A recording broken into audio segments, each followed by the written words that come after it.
Nimekagua miradi mingi mwenyekiti nchi hii, ila huu mradi ni moja ya miradi mikubwa sana sana sana. Hongereni.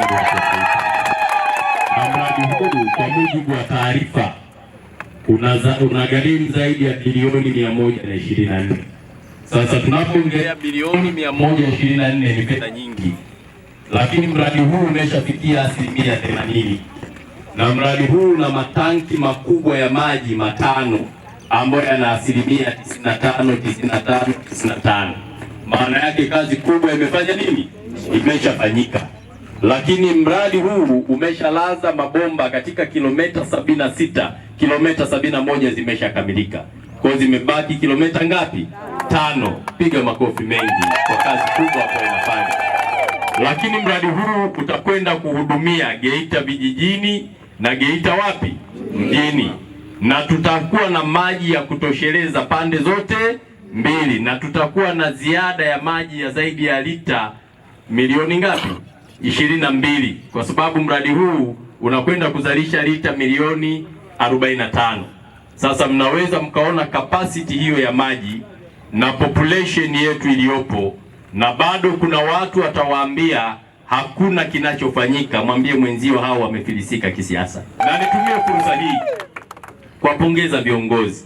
Wanasema mtu akifanya vizuri apewe maua yake akiwa hai. Mheshimiwa DC, unafanya kazi nzuri sana.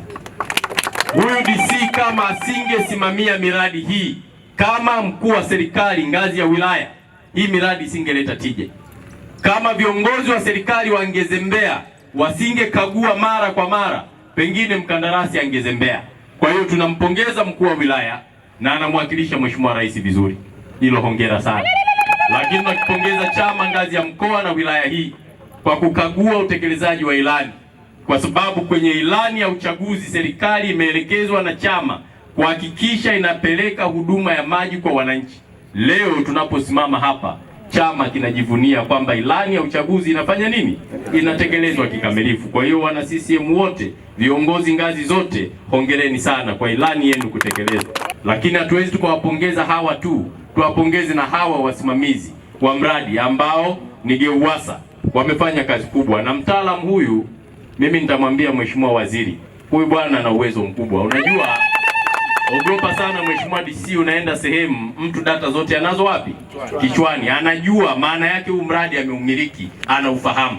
Mtu mwingine angeanza kusoma kwenye karatasi kuna hiki kipoje, lakini bwana hongera sana na Mungu akufanyie mema upande zaidi. Kazi yako ni njema sana hapa.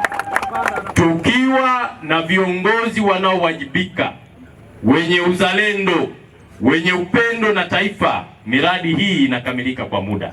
Lakini tukiwa na viongozi wa babaishaji, miradi inakuwa inasuasua. Na wengine wanajiuliza kwa nini chama kinapita kwenye mikoa, kinapita kwenye wilaya, kwa nini chama kinakagua miradi? Waambieni hao ndio wenye serikali, wana wajibu wa kujua fedha zilizoletwa zinafanya kazi gani. Kwa hiyo leo chama kimeridhika na mradi huu kwa 100%. Na hata tutakapopeleka ripoti kwa mwenyekiti wa chama na rais wetu, tutamwambia Mheshimiwa Rais kwamba Geita tumekuta mradi wa maji wa bilioni 124 una matumaini makubwa, na kufika mwezi Septemba mradi ule utaenda kutoa huduma kwa wananchi. Na Mheshimiwa Rais naamini atafurahi na atajivunia kwamba fedha anayoileta kwa watu inakwenda kufanya nini? Kazi. CCM oye!